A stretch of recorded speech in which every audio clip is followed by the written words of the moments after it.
Welcome, my name is Kelsey Mullen and I'm the Director of Education for the Providence Preservation Society, and it's my pleasure to welcome you here this evening. Before we get underway, we want to acknowledge that the Providence Preservation Society is situated upon the ancestral and unceded lands of the Narragansett Nation. This acknowledgement reminds us of the importance of place, the continued existence of Indigenous people, and PPS's commitment to building respectful relationships with those who call these lands home today. This year's symposium, entitled Whose Places Matter and Why, explores the systems and inequities that have shaped our built environment and the communities that inhabit it. It's largely come out of our thinking and reflection over the last year, and we know it's never been more important to reflect on whose places have historically been prioritized and what needs to change moving forward. We've taken an interdisciplinary approach to this year's symposium, which gives us a good framework for thinking about the intertwined nature of issues such as climate, housing, transportation, reflective diversity, and historic preservation, and points to some possible solutions. The preservation movement, in order to survive its current relevancy crisis, really needs to orient itself around the questions that concern people every day, the issues they care about, and the ways in which we can help affect meaningful change in our neighborhoods and cities. We are nearing the end of our symposium. We have just one program left after this evening. Tomorrow at 3 o'clock, we hope you'll join us and our Executive Director, Brent Runyon, for a free program about what we want for Providence. Brent will be reflecting on and synthesizing all of the talks and discussion we've had over the last 10 days and thinking about how we might apply it to our home here in Providence. And he'll be taking questions from you all about topics this symposium has raised for you and what you want to see for Providence. We also want to thank tonight our many sponsors who have made this evening possible. We have sponsors from the community level all the way up to our partners in preservation who support our programming year-round. Now tonight we'll be talking about transportation, mobility justice, and how race and class intersect with these issues. It's not strictly a preservation talk, and we know that. But as we think about what buildings we save, what buildings get torn down and what replaces them, what we're really considering is a fabric that supports or doesn't support healthy communities. And the well-being of our neighbors, of course, is very important as well. These places should work for all, especially the most vulnerable and disempowered among us. And it's PPS's mission not only to advocate for historic preservation, but for the enhancement of our city's unique character through thoughtful design and planning. And that means thinking about the built environment in a big umbrella way, including our streets. So that's what brings us to our talk tonight. Angie Schmitt is our guest speaker, and she will be talking about her new book, Right of Way, Race, Class, and the Silent Epidemic of Pedestrian Deaths in America, which illuminates some of these topics. And then we are very glad to be joined by some of our local partners, Liza Birkin of the Providence Streets Coalition, and CJ Opperthauser of Walk PVD, who will be joining Angie in conversation and sort of situating her work in the context of Providence and some of the issues we face here. And then at the very end, there will be absolutely robust time for questions as well. So with that, I want to introduce Angie Schmitt, who is a thought leader in mobility justice and sustainable transportation. And she has been working as a thoughtful urbanist for many, many years. We're very lucky that she's with us here tonight and glad to hear what she has to say. So welcome, Angie. Hi, yeah, thank you so much for having me and thank you for that nice introduction. I'm just gonna jump right into this presentation. Share the screen. Okay. So I've been traveling around the country giving this talk. My book came out in August, and when I have to give my elevator pitch, when people ask me, you wrote a book, what's it about? I say it's about the pedestrian safety crisis in the United States. So this presentation is going to go over and explain what I'm talking about when I say that, and sort of why it's happening, who it's affecting, and what we can do about it at the end. And in the middle, there's a big section about cars. So I just want to warn you about that up front. So just looking back a little bit real quickly at sort of the history, if you go back, about 100 years, a little less, not that long ago, this is a picture of Cleveland. I'm from Cleveland in 1930. And one thing I just wanted to point out real quickly is historically this is sort of before the auto era in the United States. You can see here, there are a few cars on the street, but they haven't become the primary mode of transportation yet. We have these nice streetcars. And I just wanted to point out that at this time, there was this concept of, there weren't any crosswalks. Pedestrians had sort of free roam over the streets. And you can see how many people there are. The sidewalks are just teeming with people. You can see sort of how relaxed people look as they cross the street, sort of in contrast with the way things are today. So historically, streets were places for a lot of different activities and a lot of social activity. They were places where children played. They were places sometimes where merchants sold goods. But all of that started to change around this era in the 30s and the 40s. So one of the things that occurred was this introduction of this concept of jaywalking. It's been around so long. It's such a big part of how we conceptualize sort of walking issues now that it sort of seems like it's been with us since the dinosaurs, but it's relatively new concept. And this was introduced, actually, there's a guy named Peter Norton. He's an author. He works at the University of Virginia as a historian. And he wrote a really interesting book that sort of digs into the history around this. But if we look sort of at popular conceptions of the auto era in the United States, there's sort of a myth. He says that there was this frictionless adoption, a love affair with the automobile, and everyone just gave up walking, gave up streetcars very easily and switched to cars. But he describes it as being much more contentious than that. And around the time in the 30s and in the early 40s, when the Model T Ford is introduced, cars start really flooding into cities, and they change cities forever, obviously. But it wasn't without a fight. And he talks about how in this era, I'm going to just step back for a second. When cars start appearing in cities in a big way in the 30s, they start killing people. They start killing a lot of people, especially children. And this was a totally new thing. There was a lot of outrage about it, a lot of backlash, particularly from mothers. A lot of the resistance was orchestrated by mothers who had lost children. So in response to that sort of outcry, there was a group that formed, a political group that formed that involved a number of auto-related interests, auto dealers, auto enthusiast clubs, fuel salespeople, and they established sort of a lobby to fight for the interests of drivers. And one of their big wins was the introduction of this concept of jaywalking. So this is a piece of sort of propaganda that was used. It was a flyer that was distributed in Cincinnati. They had Boy Scouts distribute these in 1952. And during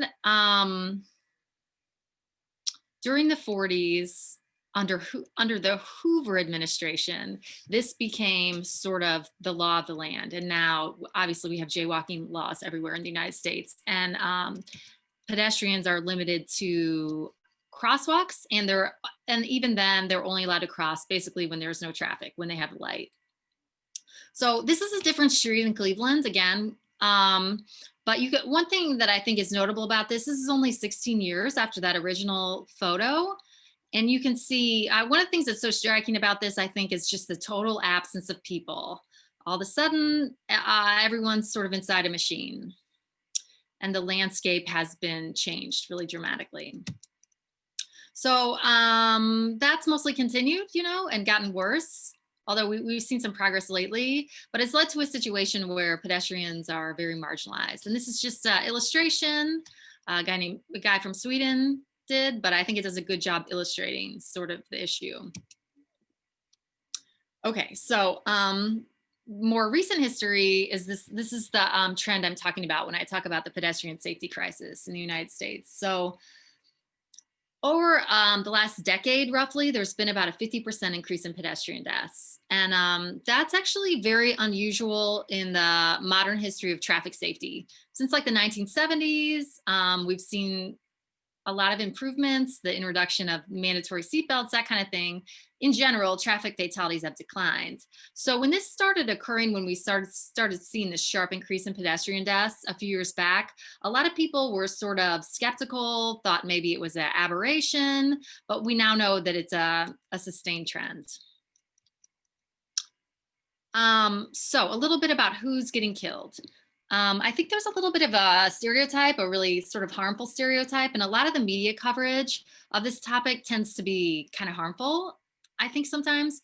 But that this guy on the left here is sort of the stereotype of who is getting killed for a lot of folks. And he's like this wired millennial, and he's crossing the street, like maybe in a Boston or some major city, you know, at a crosswalk. And I think the reason that this is the first guy that comes to mind is I think that a lot of people who are commenting about this in the media, for example, come at this from a position of a lot of privilege. And they may drive to work, you know, in a major city. And this guy here on the left is what they see anecdotally and what they associate with this problem.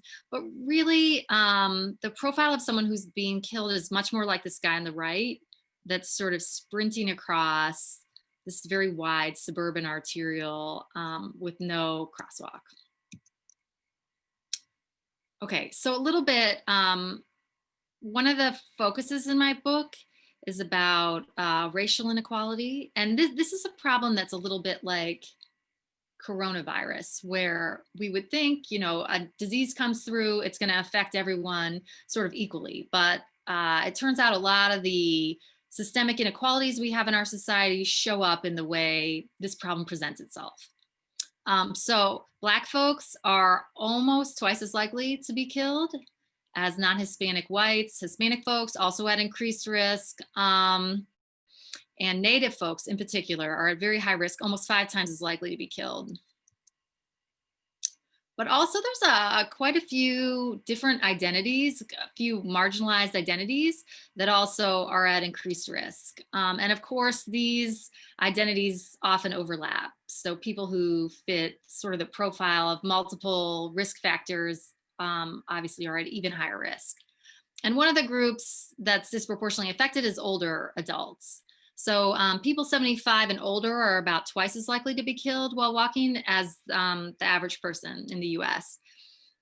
And one thing I want to point out about this is, well, there's 2 things. One is that this is not a group we've been doing a very good job planning for, especially older folks that are doing walking. But also, this is a very fast growing demographic group in the United States. About almost 1 in 5 people now are 50 and above. And over the next few decades, it's going to increase to 1 in 4. So as early as about a decade ago, certain people like at the CDC had actually predicted that pedestrian deaths would rise in the United States as the American population aged. So I talked a little bit about who's getting killed, but this is also a problem that has a strong geographic component. So this is a map produced by Transportation for America, and it shows the most dangerous states for pedestrians in purple, and then the safest are in green. And it's fairly obvious, I think, almost without exception, the most dangerous states for pedestrians are in the southeast of the United States. And the places that are safer tend to be in the Northeast and the Midwest. So the reason for that it goes back to those first 2 photos I showed of Cleveland. And so some of these places like Boston were pretty well developed. The cities were pretty well developed prior to 1930. So they have a lot of streets that are a little bit more pedestrian oriented. You know, you have suburbs, we do too here where I live, that were situated around streetcars. But that's much less the case for cities in Southern Florida and Georgia that are growing so quickly right now, Texas, where prior to the invention of air conditioning, were just not places that people were migrating to in huge numbers. So obviously that has all changed. And again, I think that this sort of, when we talk about this sort of geographic disparity, again, it helps sort of explain this trend we're seeing, because almost without exception, over the past 10 years, these are the places in the Southeast that are growing the fastest. This is where the lion's share of population growth in the United States is happening right now, not in Iowa and not in Massachusetts. Okay, so I want to talk a little bit more. Again, we're going to talk about geography, but the way this sort of plays into some of the racial inequality that we see with this problem. So I'm using Cleveland again, where I live, as sort of an example, but this is a national pattern I want to talk about. And this shows 1990, and it shows, probably you could guess, it shows racial segregation. And green areas are concentrations of Black folks, and orange are whites, and the yellow shows areas that are a little bit more diverse. So I'm just going to go forward to the next slide. This is going forward 20 years. Now we're still really segregated in Cleveland. And by the way, we don't have the latest census data. So this is a pattern that I would assume, or everyone assumes, would continue or accelerate. We have growing diversity in the suburbs. We have this phenomenon people talk about, the suburbanization of poverty. That again is a national trend. So race and class are not, a perfect proxy for each other. But what we do have happening in the United States is suburban areas becoming poorer, becoming bigger, sort of attracting more and more people who are lower income. And more people who are from racial backgrounds that make them less likely, because of discrimination, to own vehicles. So we have more folks who are more vulnerable, sort of depending on walking, depending on the bus, in suburban locations that really weren't designed with pedestrian safety in mind at all. And that's happening across the country. Okay, so now, just to compare, because I just showed a map of racial segregation in Cleveland, here's a map that shows the most dangerous road segments in Cleveland. And I just want to point out how closely they match with areas where people of color live. It's almost exact. And it goes back to redlining. It goes back to intentional segregation and redlining decisions. But also it has to do with more modern decisions that we're still making to this day. So I'm going to talk about this a little bit more in a little more detail. Again, I'm using Cleveland. I'll talk about some other cities as well. But this is a map that shows these kind of crashes, whether they were fatal or less serious. And the important thing to know about this map, for people who aren't familiar with the area, probably most of you aren't familiar with Cleveland, but this is the line between Shaker Heights and Cleveland. And Cleveland, this part of Cleveland, the east side of Cleveland, is almost 100% Black. It would be 90+% Black, I believe. And Shaker Heights is a higher mid to high income suburb, and it is a semi-diverse suburb actually, but higher income and wider basically than the east side of Cleveland. So you can see sort of across this dividing line, sort of this big social dividing line here, the difference. There's a big disparity. And I think one thing I want to say about that is, so obviously Shaker Heights probably uses different treatments on its streets. It has a different police force. So there's probably some local differences in enforcement and street design. But part of the issue is just that, in addition, there's a lot more people walking and taking the bus on the east side of Cleveland. So there's just a lot more exposure to the problem. Okay, so I told you I'd talk about other cities as well. And this is, I'm going to use Portland as an example here. and talk about this a little bit more. So Portland is a city we all think of as being pretty progressive about transportation issues. So they produced this map and it shows 2 years of traffic fatalities. And I think it's a really nice map, like to the credit of the Portland Bureau of Transportation. They tried to sort of humanize the problem by using the first names of the victims here. But as you can see, sort of looking at the map, these are not happening in a random pattern. There's like a definite concentration happening over here on the right side of the map. So for people who are unfamiliar with Portland, probably most of you don't know a lot about Portland. In Portland, there's a big, again, social dividing line right here at East 82nd Street. And everything east of 82nd Street in Portland is called East Portland. And then everything to the west is the rest of Portland, basically. So again, going back to this map, about 50% of the traffic deaths that occur in Portland happen in East Portland. Even though about 25% of the population lives there. And the important thing to know about East Portland is that it's much more diverse than the rest of the city, and it's much lower income than the rest of the city. So they produced this nice map showing their high crash network, and it shows the 30 high crash intersections. This for the whole city of Portland. Of the 30 highest crash intersections, 28 out of 30 are in East Portland. So one thing that's going on is neighborhoods of color are being passed over, and lower income neighborhoods are being passed over for the kind of safety treatments they need. And in my book, there's a really smart guy. He works at Rutgers as a researcher named Charles Brown.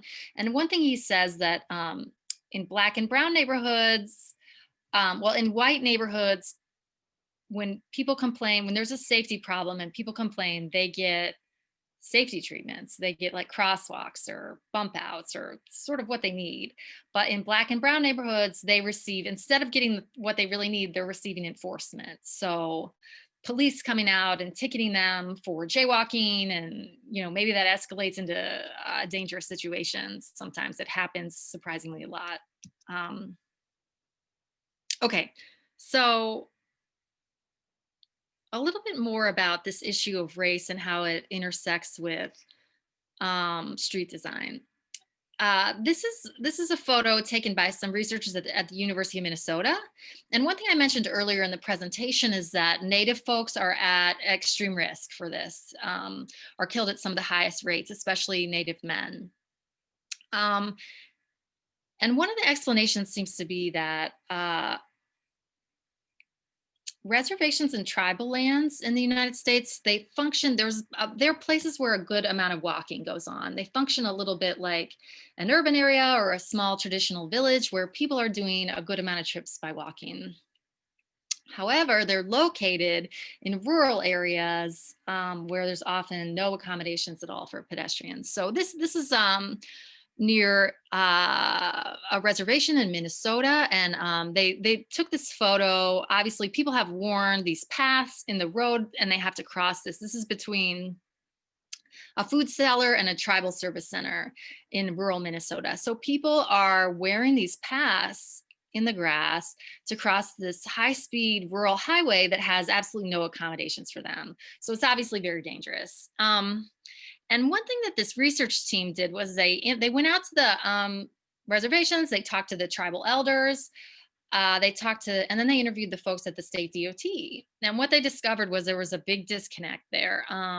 People who lived on the reservation or visited frequently were bringing this up. This was the top transportation concern, pedestrian safety.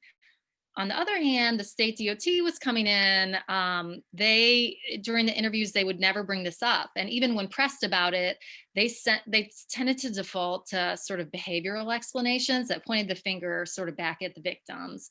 Like, for example, bringing up the subject of drunk walking or something.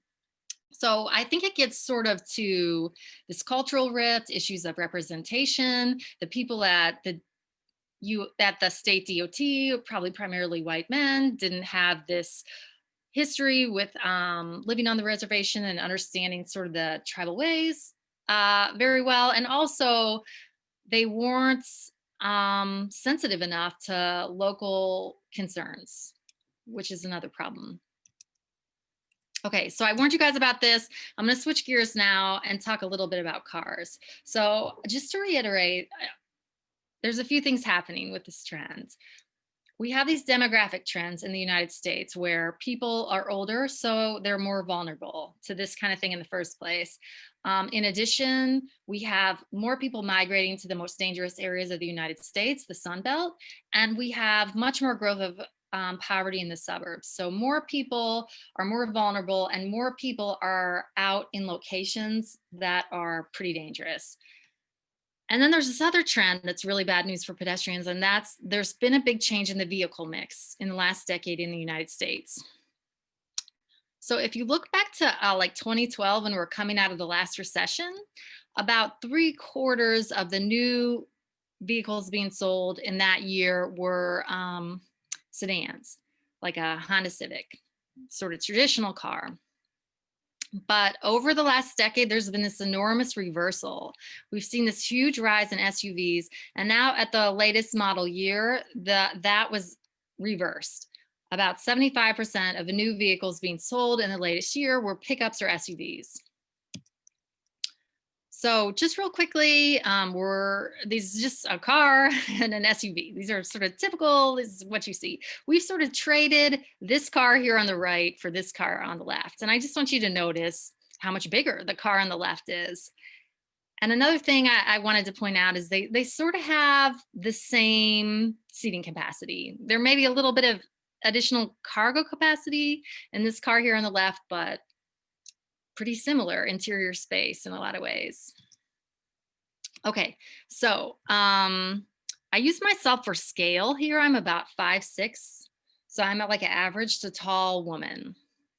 So you can see like this sedan, this is a Honda Civic here on the left, would sort of, if it struck me, it would hit me sort of like in the legs. And over here on the right, this is a Toyota 4Runner. You can see how much the front end, how much higher on the body it would strike me.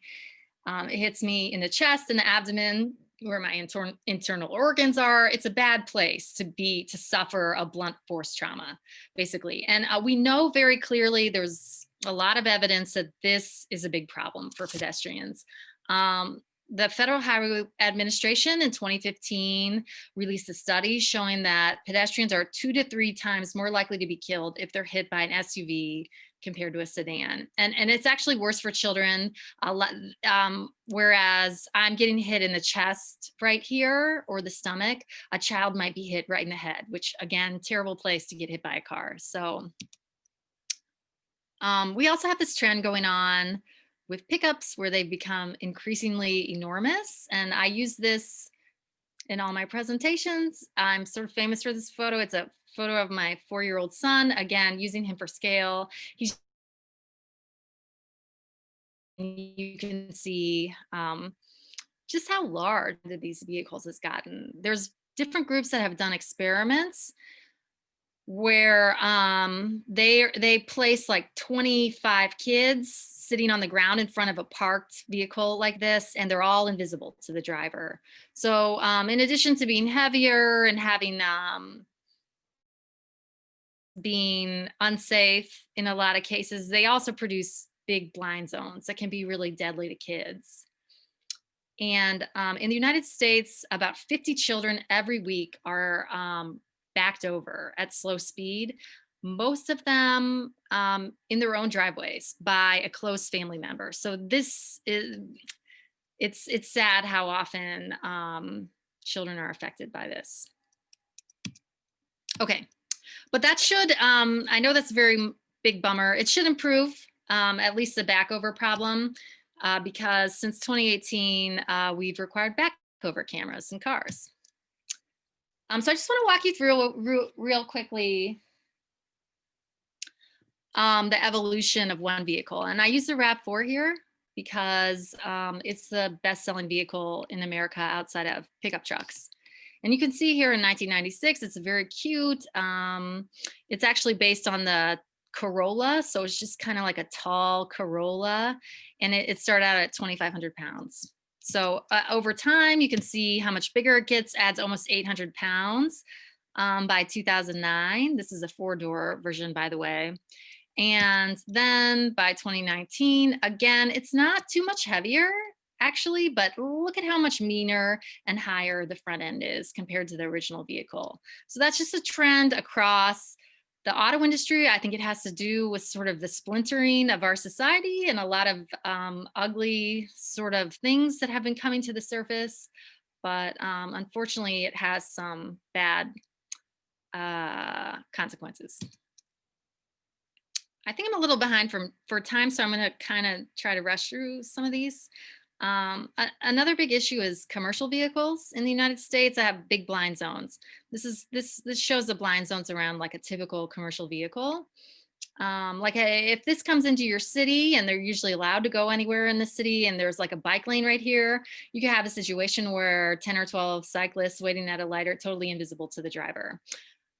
So all these blind zones could be resolved for pretty inexpensive, just with some mirrors and some cameras, but we have never required that. So a lot of people get killed. Okay, so I'm sorry, that's all very sad news. I'm going to talk a little bit before I let you guys go about some solutions. And I want to say, like, nobody has totally cracked the code on this. Different cities are making progress at different levels, but I am going. Here are a few good examples I could find. And this shows Queens Boulevard in New York. This between 1996 and 2014, 185 people were killed on this road. It was referred to as the Boulevard of Death in New York City, sort of colloquially. And so, you know, we're having upwards of 6, 7 deaths a year, maybe as many as a dozen, and on a single road. And one thing I want to point out is that that's actually not that unusual. A lot of times in cities, there is a road or 2 roads or a small handful of roads that account for like a wildly disproportionate share of pedestrian deaths. So, but anyway, in New York City in 2014, they got $14 million together, which is not very much money for an infrastructure project. And they did this, and it's called a road diet. So they took one lane, they turned it into a protected bike lane, and then they took another lane and they turned it into a bus lane. And immediately deaths sort of fell off a cliff. It was several years until they had another death. There have been, I think, 1 or 2 since then, but the problem is almost solved just by that quick little fix, this one road. Another good example from New York City, they use this treatment called hardened center line right here. So they just put a couple like little obstacles right here in the middle of the street. So, and the point of that is to make cars that are turning left, to make sure they make a sort of slower, sharper left turn instead of a really wide, fast one. Because left turns are really dangerous, both for drivers and pedestrians. Cars have these pillars right here that create blind zones that can obscure pedestrians. In addition, New York City is using a treatment called pedestrian leading intervals. And that basically means they retime their traffic lights. So pedestrians get the walk signal a couple seconds before cars start making their turns. So they're already out, pretty visible in the intersection once these cars start turning. And the combination of those 2 things, they're not very expensive. It only costs about $1,200 per intersection to do that. And it helped produce like a 35% reduction in pedestrian deaths in New York. They've done it at like over 1,000 intersections. Okay, I'm worried about time. Should I, am I going too long? Should I?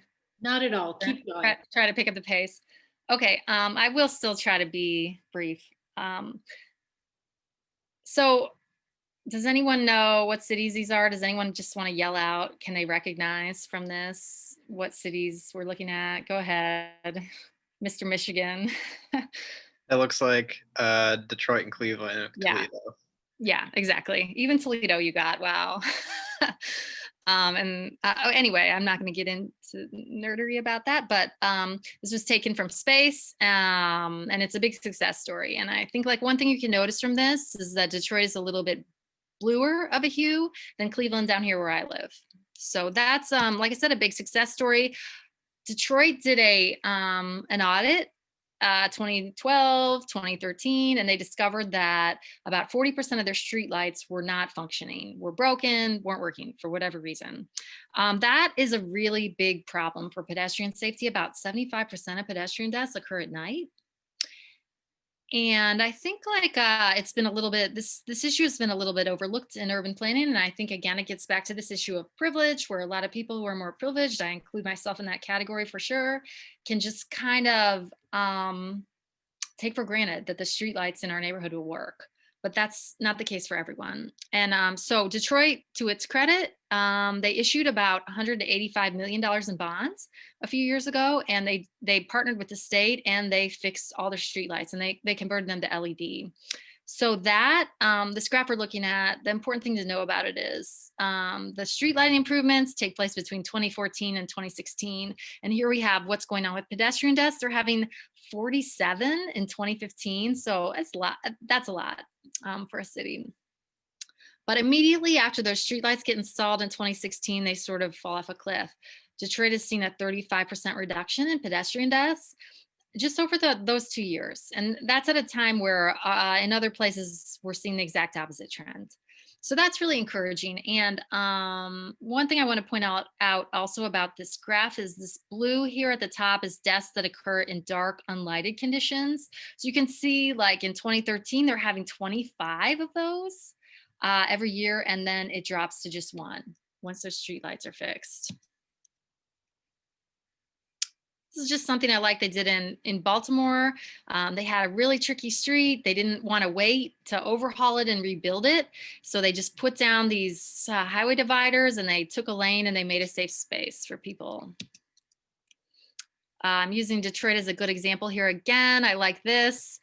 It's really important to control speed for pedestrian safety. The odds of survival really start to decrease as you get up 30, 40 miles per hour. So Detroit, they're adding 4,500 speed bumps. Look at how cheap it is, $11.5 million. Very cool. Again, like I was discussing, this issue of speed and controlling speed is so important to the problem. If you look here at a 70-year-old person, about almost all people that age who are hit at 40 miles per hour will die. But if they're hit at 20 miles per hour, almost everyone survives. So if we can keep those impact speeds low, that's really critical. Okay, and I am wrapping up now.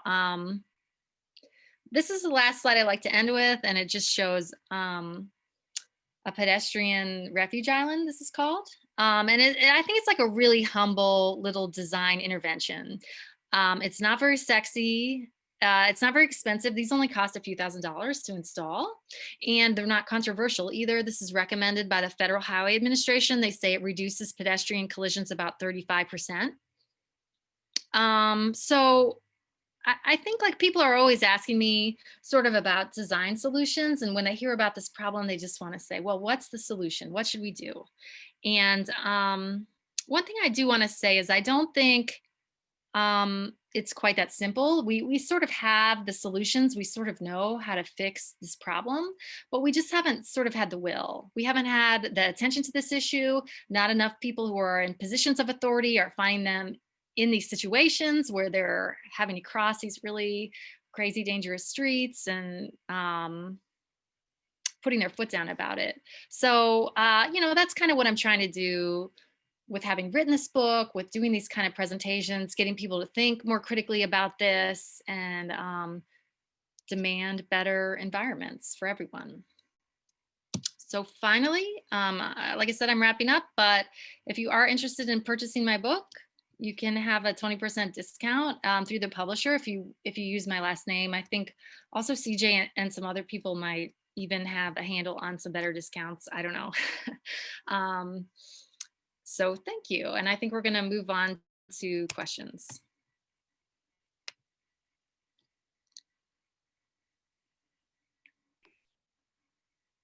Great. So I'd welcome CJ and Liza, who are embedded in these issues here in Providence, to join Angie in conversation about you know, some of their questions about her work and how it plays out here in our local community. Awesome. Thank you so much. And I just want to offer, I have a copy of this book. If anybody would like to borrow it, let me know. I'm happy to make a delivery. It's nice to have an errand to do by bike. So let me know. Great. So my first question for you, Angie. The book spends a lot of time discussing how media framing of traffic violence shapes public perception of the crisis. So you talk a lot about things like how journalists use the passive voice, how they say, car hits pedestrian rather than driver of car, or a person driving hit someone walking, which dehumanizes both the driver and the victim, and how victims get blamed a lot of the time, especially when they're walking outside of a crosswalk. So here in Providence, as well as many other cities, we, the advocates, spend a lot of time on social media kind of correcting journalists and news outlets when they do things like use passive voice and victim blame. But it doesn't seem to be working. I don't think it's an effective way of really addressing the topic. So how have you seen advocacy movements in other cities work to change the practices of their local press corps, and have those methods been successful? Yeah, I think that's really important. Thank you all. If anyone's listening. People are sort of they ask me what can we do about this? And I do think one of the most important things we can do is just change the way we respond when someone is killed.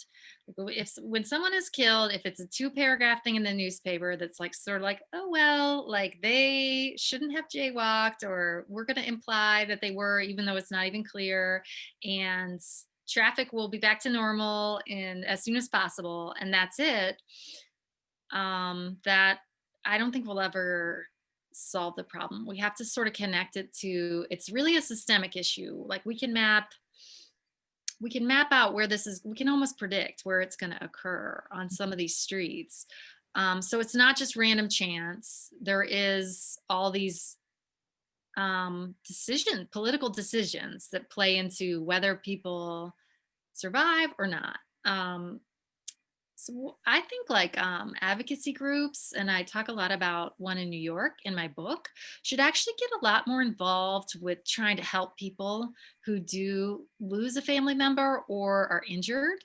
Mm-hmm. Because there is no support system for them at all. I was doing a presentation recently that had a woman whose son was killed in New York, and somebody pointed out that they have about as many traffic deaths as murders in New York City, but when their son is killed, for example, it happens very suddenly. They're dealing with a police officer who doesn't have a lot of sensitivity training about how to approach them about this, may have a lot of harmful ideas that, so I think it would be beneficial for, and it's difficult.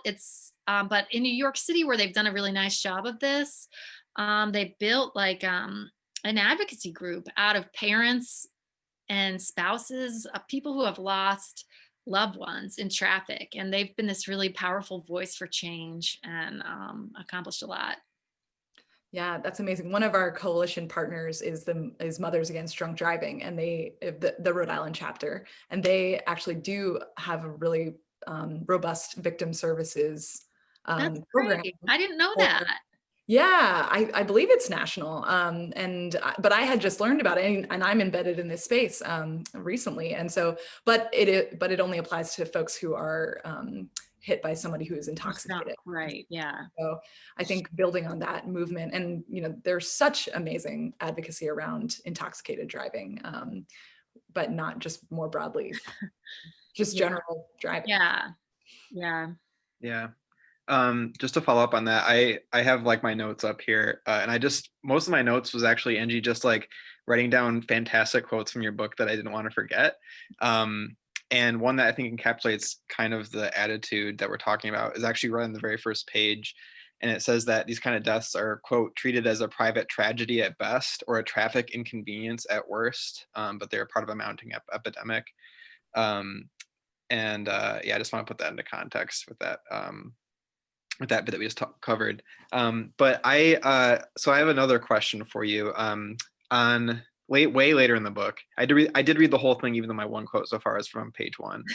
On page 155, you quote Neil Arison, And he says the US is obsessed with freedom. He says there's two kinds of freedom. There's freedom to, and there's freedom from.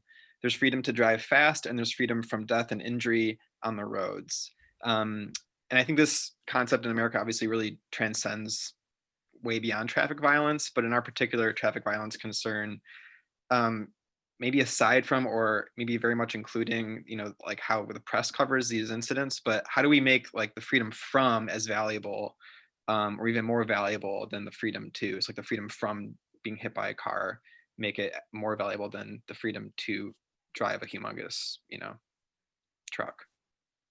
Yeah, I think it's really tough. Like what's going on with Corona right now is the same thing. It's like people proudly refusing to wear a mask. It's just, Yeah. something's very wrong. And I don't know exactly, like it's a big thing. That there's that level of, I don't know, selfishness. I heard someone call it toxic, or call something like that toxic individualism. Right. And I thought it was sort of interesting. I don't know. I do think like, again, I don't know if there's like one neat trick that's going to resolve that, but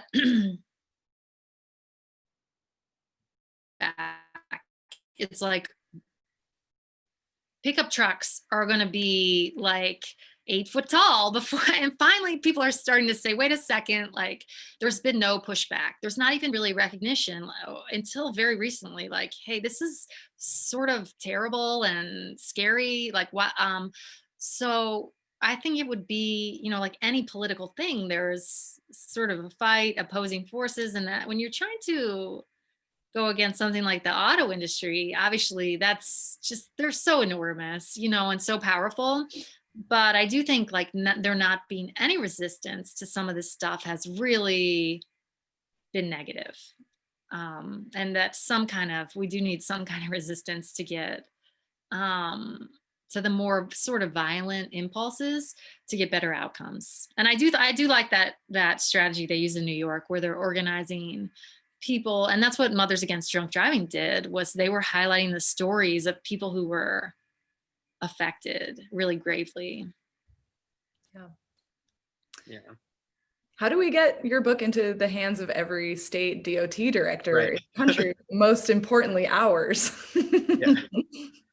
Well, I did just do a keynote at the Massachusetts DOT event this week, and the DOT had introduced me and said you loved it. So they're great. They wrote an urban bicycling guide.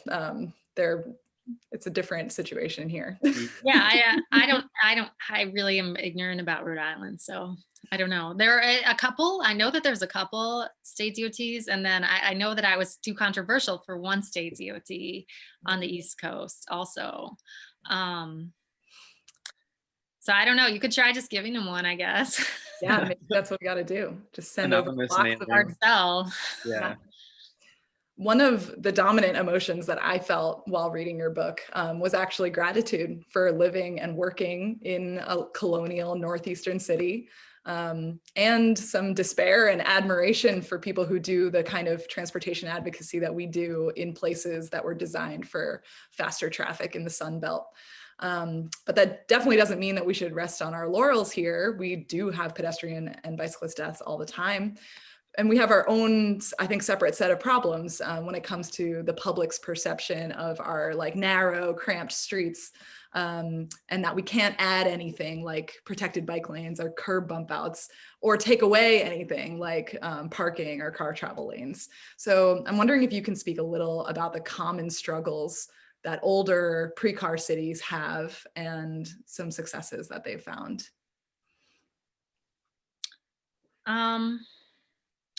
So some of this stuff, I think you could actually, in some cases, some of this stuff really doesn't involve taking space away from drivers. Like retiming traffic signals is one thing where I feel like should be more of a slam dunk. Expensive, less controversial.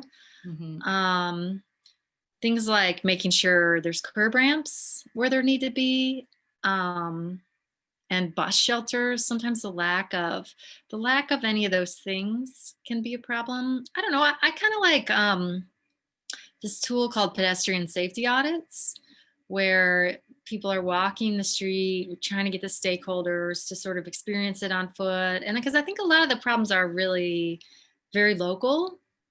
So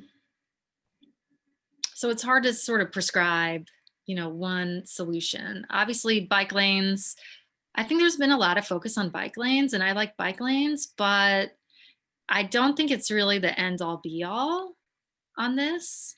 Yeah. And also I think like if sometimes the emphasis has been on the wrong neighborhoods, not the neighborhoods that would benefit the most. Sorry, I know that doesn't exactly answer your question, but no, it's fine. We're like this week we've had 3 separate meetings in Providence about revamping our highest crash corridor in the city. So and doing all the things, repaving, retiming signals, new crosswalks, new bus stops, and bike lanes. So it's really exciting that our city is taking a holistic approach in a neighborhood that actually needs it. Yeah, that's great. Yeah, I think Providence is actually doing pretty well. Like I think Liza and I both kind of by and large like trust our planning department. They get it. They know how to do this stuff the right way. Just like compare and contrast, because I grew up in the burbs of Detroit. So like first of all, speaking of walk audits, I went on a walk audit with one of our council people a few weeks ago, and he and council people across the city have been pushing for like speed bumps and all sort of like it's like a really kind of top of mind problem to tackle recently here, which is really fantastic. So I agree, like he saw a lot of stuff that I don't think he noticed before, and with like the right sort of like you're pointing things out, you're identifying problems as you're walking, and it's leading to a couple of meetings and hopefully solutions. And I just want to contrast, just speaking of like bike lanes, when I went home a couple years ago, they had added on these like 40 to 45 mile an hour arterial roads that are in like square mile, set up like a grid, but on a gigantic scale, bike lanes, unprotected bike lanes. And I just can't for the life of me imagine feeling comfortable biking on a 40 to 45 mile an hour arterial road. And that seems to me something that was done from an office chair rather than like being in that space and deciding what would work best. It was a bummer to see. And of course, no one was using any of them. Yeah, I like a look at the fatalities. A lot of times if I read about a fatality, I'll look at the street view. And a lot of times it's like that in Arizona or something. Like I was reporting about a quadruple fatality, and the road had a bike lane, it was unprotected wide roads. And some of the roads are legitimately tricky to fix. And the engineering guidelines oftentimes don't promote safety. They're much more oriented around speed for drivers. So, it's a whole paradigm shift, I think. Yeah, and just speaking of one thing that really, when we had our book group discussion about this book, about your book, one thing that we talked about for actually a few minutes was some of the guidance for traffic engineers, and how it calls for the walk phase at a traffic light to be timed for a walking speed of 3.5 feet per second, which is more of like someone like me who's like not, I'm like a middle-aged girl, I'm like a younger dude, easy for me to walk that fast. But those mobility challenges or aids, I'm quoting you here, move as slowly as 2.5 feet per second. Jarring that's the standard. It seems to me the standard should be the 2.5 feet per second rather than building for the person that can go fast. Yeah, so a lot of this stuff is hidden in these assumptions. It's like, something like that. I think it's ableist, like straightforward ableist, straightforward ageist. Yeah. But we haven't really. We have to move the whole engineering profession to sort of get that fixed. Yeah. And I feel like I've seen in recent years, I just got out of planning school, and it feels like the planning field is getting a lot more diverse, both gender and race slowly. I mean, but moving in that direction I don't feel like I'm seeing the same paradigm, that same shift in the engineering world. I hope I'm wrong about that. I wonder Do you It's very bad. Engineering is very, very unrepresentative Yeah. profession. Planning is not good either. Yeah, no, it's not. But I focus more on engineering in my book, but it's funny because I think it's one of the worst. And architecture is bad too. The building professions. I mean, because if you look at like, there's all discrimination in all the industries, but the exclusion, you don't see that kind of exclusion in medicine or law anymore. You see, you know, women completing the majority of law degrees, and there's still only like 10 or 15% of engineers, you know. There's only 500 Black women licensed architects in the entire United States. So I mean, then that's one of like a lot of the ideas from urban planning sort of like evolved out of that profession. So there's terrible representation. It's a big part of the problem. Yeah. And I think it's a bummer that a lot of the really high level positions are filled by engineers, like that are in the planning world, but they have engineering backgrounds and they come from this world that we're talking about.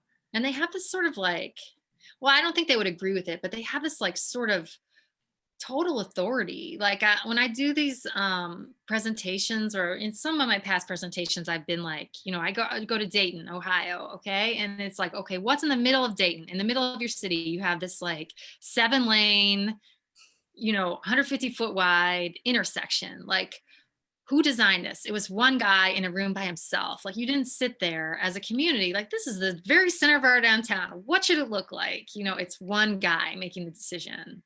Yeah. Again, here in Providence, I am hopeful because we have a high school downtown called Charette High School, and it's all focused on this type of a stuff. And so getting, I think, and it's very diverse, and like getting kids aware of this career path, you know, starting that young, to me feels like one of the most hopeful things that we can, and changing the makeup of these professions. Yeah. I know there's people working on that, but there's other problems too, like the treatment that professionals receive when they enter the field. There's a lot of problems.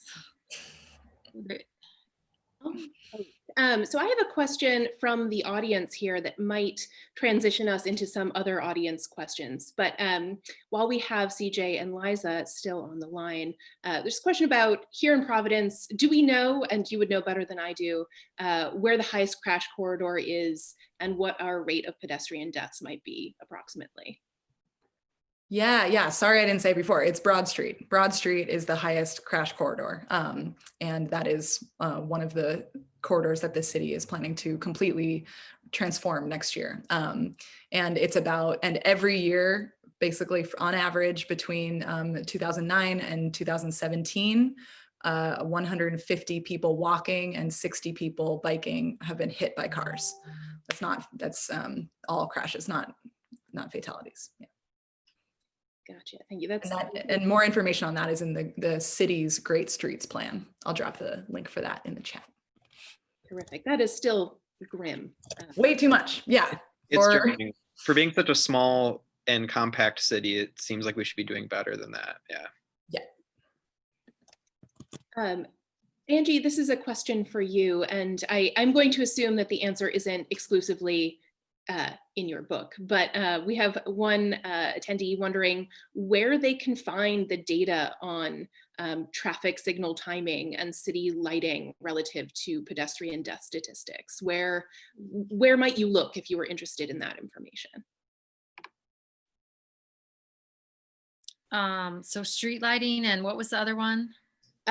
Traffic signal timing and sort of its correlation to pedestrian death statistics. Your MPO might map that kind of stuff. And your MPO would be, for those of us— the Metropolitan Planning Organization. I don't know what it is in Providence. Do you guys have one of those? Are you big enough? Nope, we sure aren't. Okay, your state DOT, Rhode Island DOT will map. They'll have a map where they map a lot of things. I don't know whether that would be included. I don't think a lot of places have mapped street lighting. I'm not sure. Yeah, one of my chief complaints currently with the Rhode Island DOT is that their crash map information is not public, which should be public information. And they have said that they're working on it, that they have it internally, but they haven't not yet made it public. So I think, and just as advocates and as people who care, and as we should be able to look at that data and see for ourselves where the highest crash corridors are. Like that should be a website that we can just go to and see it. And they have not yet done that. So next time you're talking to RIDOT, ask them to make their crash data public. It is a good area to apply some pressure, and yeah. if it comes from many directions. So another question for you, Angie. Many of the photos that you shared sort of illustrating the problem and these problematic streets and intersections, you depicted thoroughfares, these arterials and major roads. What have you observed in your study of neighborhood streets, streets with parking on both sides, and their implication for pedestrian activity? So the question is, does it help to have parking on both sides of the street? Is that the question?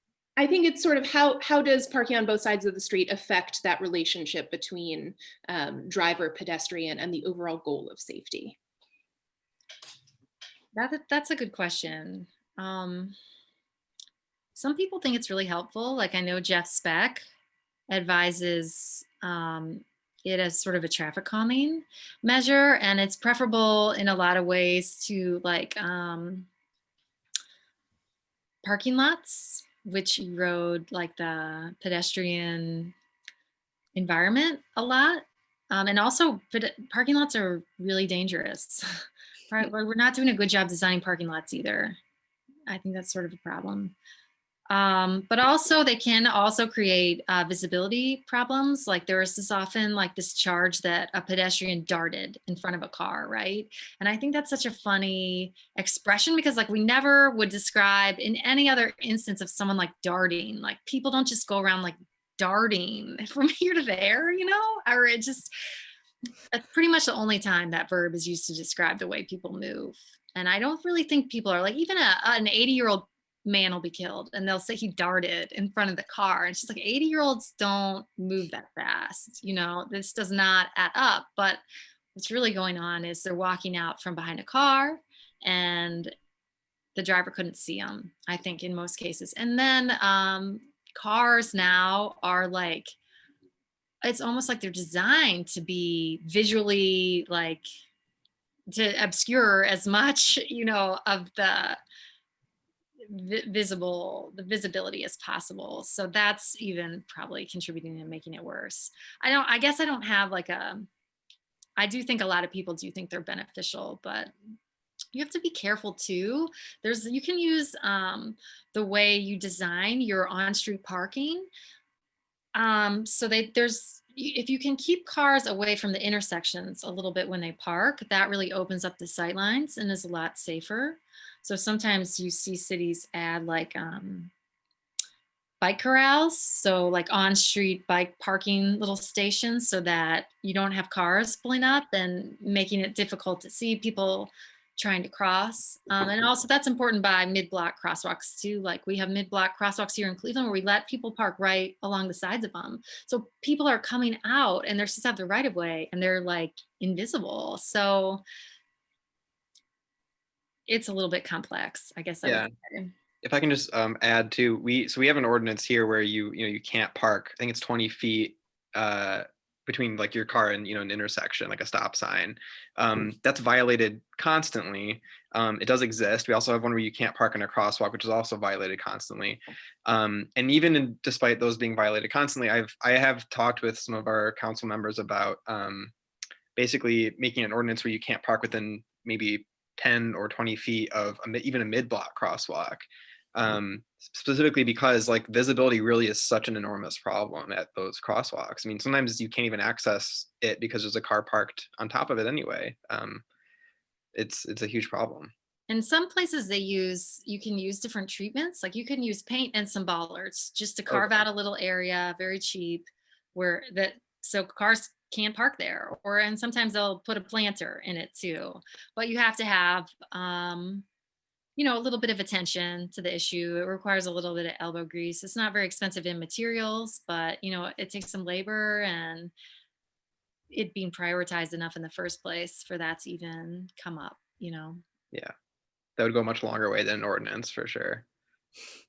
And that's a good segue to another question we have here. Angie, you described, in your last few slides, some interesting approaches that a number of cities are taking to making it safer to be a pedestrian. This question is, when you're first starting out in trying to make your city a safer place for pedestrians and cyclists, where would you start with any one particular strategy? Is that the repair of sidewalks, the increasing the number of crosswalks, changing speed limits? Where would you start? What is your number one recommendation? Usually what people do is they map where they're occurring, and then they take a look at those streets, and like a pedestrian safety audit is something you could do. But it does sort of, like I said, it's a very local problem. So I wouldn't want to, and that's one reason I like that pedestrian safety audit, because it's like, okay, you're out there looking and you're talking to people who ride the bus, because the local people really are the experts. And it really sort of depends. Like I was doing this presentation in Nashville last week, and they said in Nashville, which their streets are terrible, and there's not an easy solution for making a city like Nashville walkable overnight, even though they're working on reforms. But I guess like 30% of their pedestrian deaths are homeless folks. So I don't know. I was thinking, like, what can be some harm reduction strategies for those guys? Again, I think it's very, very localized, but a lot of places, what they do is they start out by mapping the most dangerous and then trying to tackle those streets or intersections and look at those real closely. And to your point that it's an extremely local issue, I mean, we've already heard from CJ and Liza that they've been involved with some safety audits here in Providence with some of our elected officials. So I would say get involved with those organizations or reach out to them that are already sort of trying to find the solutions that will work in our place. We can't map without the crash data. So it has to be made. You don't have a crash. I mean, it should be like you can take federal data and geocode it. So it shouldn't be all that difficult to get, I would think. Definitely. Yeah, it's just not as accessible as it should be or as it is in other states. Like Massachusetts, they have a crash portal. You can go right in and select the municipality. It comes right up. Like it's an amazing tool for people who want to make the change, and we don't have that here. Do you guys have a Vision Zero policy? Nope. Oh, okay. So yeah, in a lot of cities where they do have like a Vision Zero policy, do I need to explain what Vision Zero is? Maybe that would be great. So there's this concept called Vision Zero from Sweden. It originated out of Sweden, and basically the idea is that no amount of traffic deaths should be considered acceptable or serious injuries.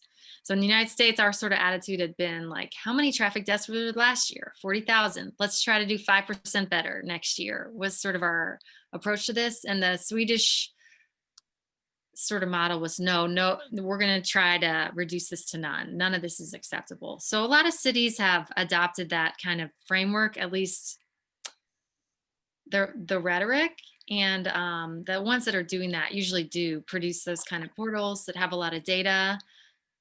Places like New York are updating it constantly. So yeah. I think you've given us a nice entry into maybe one of our last audience questions. If you do have any other thoughts, folks, please make sure you submit your questions now so we can get to them. We talked about sort of the hyper locality of this issue, but from a more systematic approach to mitigating, pedestrian vulnerability, have you observed any political pressure or motion in the United States to have regulators adopt similar approaches to European ones and have automakers manufacture their cars differently so that they are less lethal in the event of, an inadvertent strike? Yeah, this is my favorite topic. So in the United States, we have all these auto safety regulations, seat belts, anti-lock brakes, airbags. There's like pages and pages and pages of regulations. All of those have only applied to drivers and passengers, though. We've never regulated vehicles for cyclists or pedestrians. But late in the Obama administration, in 2015, they introduced this regulation. They were going to rate cars on a 5-star basis for pedestrian impacts. So it wouldn't have said Ford can't produce an F-250 that's 8 feet tall, but it would have said this car is going to maybe hopefully get a poor rating on this one issue that we're not even sure how much people care about. So the Trump administration quashed that. They sat on it for 4 years. But with the new administration coming in, I'm very optimistic we'll see that move forward. I would hope at minimum, but also it would be good. I think that's just really low hanging fruit. There's certain technologies that are coming on the market, like automatic emergency braking and automatic pedestrian detection, that will automatically stop the cars, if they function properly, from hitting things that are in front of them, including pedestrians. And there is some evidence that some of the better designed systems are pretty effective. So I would love to see like the federal government require that, at least in some of the vehicles we know are more dangerous, like some of the SUVs and pickups. However, there has not been very, very limited advocacy for auto safety improvements, especially in this arena. There's just not an organized political movement to demand it. So that's something I've been trying to bring up and push, but you know, there's really kind of a void. So we'll see. I think that it's a very promising potential avenue, but we don't really have, like, in a lot of ways, we don't have like the institutions sort of in place to even support safety and good decision making. Well, thank you for bringing our attention to it. Certainly, I will be paying closer attention as we have a new administration taking office. There is, sorry, Kelsey, Mhm. there is, I know the Future of Transportation Caucus in Congress, started by Congresswoman Ayanna Pressley and others. Do you have a sense that that is gaining traction and like is a place that could be a space to push for these types of changes? Well, it depends. Like if the Democrats were to win the Senate, then I think like we could have really cool, like progressive changes. And if they don't, I'm like less optimistic.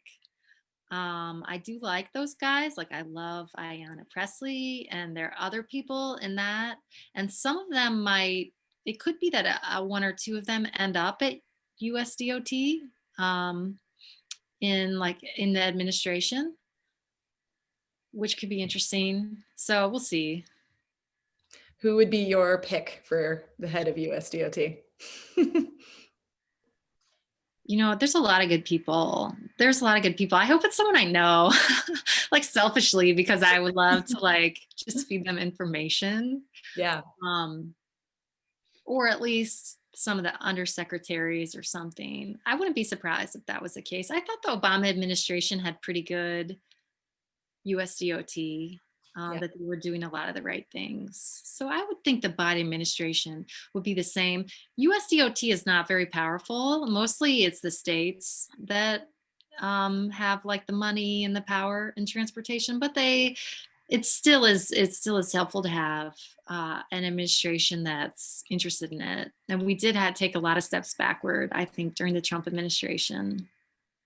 Yeah, right when I was like kind of coming in, learning about this movement was when Anthony Fox, the former Secretary of USDOT, was giving all those speeches about racial equity and how it pertained to highway building, and it was so powerful. And those, his speeches really brought me in hard and was like really inspiring. And I would love to see leadership like that again. I know, it feels so long ago. And I think like so much of the progress was sort of undone. Mm-hmm. But it is a good reminder that a good amount of power and agency lies at the state level, and that gives us a little bit more access to be able to start to change some of these things. Angie, I want to thank you so much for bringing your wide lens to this conversation, writing about this issue for years and now very specifically in this book. And thank you too to our community partners, Providence Streets Coalition and Walk PVD, for joining us and helping us understand how all of these issues and concepts sort of coalesce right here in the creative capital of Rhode Island. Thank you to our audience members. I hope that we answered most of your questions here tonight. And a reminder that we do have just one more symposium program tomorrow at 3 o'clock. It is free, but we do ask you to sign up by 10 a.m. tomorrow. I hope you can join us as we reflect on all these wonderful conversations and start to think about how to make real, meaningful change here in Providence. Thank you all and have a good evening.